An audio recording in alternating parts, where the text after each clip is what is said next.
Present. Colors.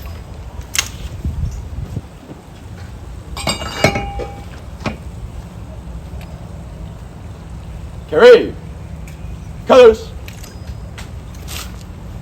Whose broad stripes and bright stars through the perilous fight o'er the ramparts we watched were still gallantly streaming, and the rocket red glare, the bombs bursting in air, gave proof through the night that our flag was still there.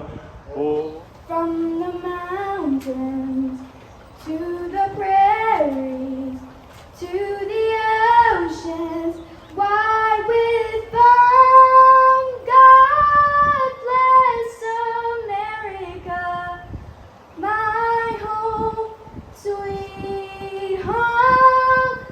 God bless America, my home, sweet home.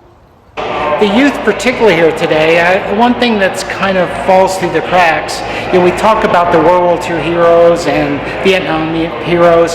What people don't really realize is most of them were 18 or 19 years old when they made the choice to go to war.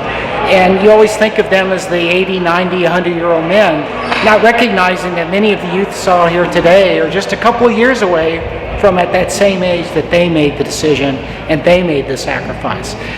So we can never forget the fact that the youth really are our future, and the youth are the strength of our country. So today was very important that we got that message across. It's just an honor to be here and to memorialize all of our fallen from all the wars that fought for our freedom. And I particularly, I was in the Navy for 24 years, and it's an honor for me to be here and to remember all of our fellow soldiers, sailors, airmen that have paid the ultimate price, or even the ones MIA who never came back, POWs, just to give them all the honor, because they're the ones who made what we have today possible.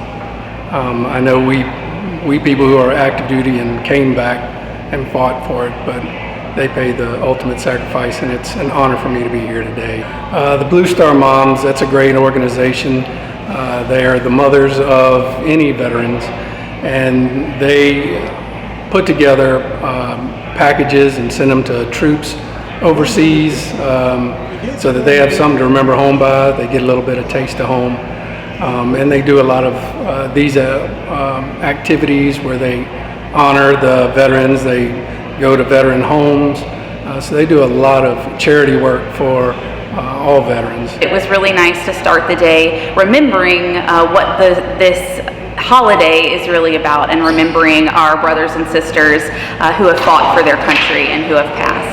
I am not a veteran, but my grandfather was a veteran. He fought in World War II, and I always say that he was my favorite veteran. So I definitely appreciate all of the service that he provided for our country. And he was actually an immigrant. He was not born in the United States, but he still fought for our country. And so I've always found that to be so admirable, and I've always looked up to him, and I sure do miss him. He's the veteran I miss the most. It was great to see some younger folks here today.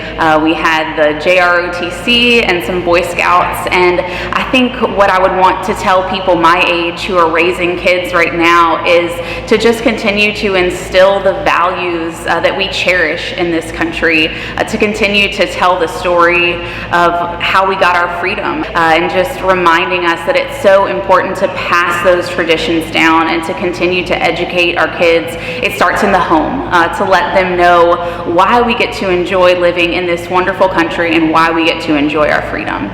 One of the things that I do is I help raise money across the country for, of course, suicide awareness, soldier suicide.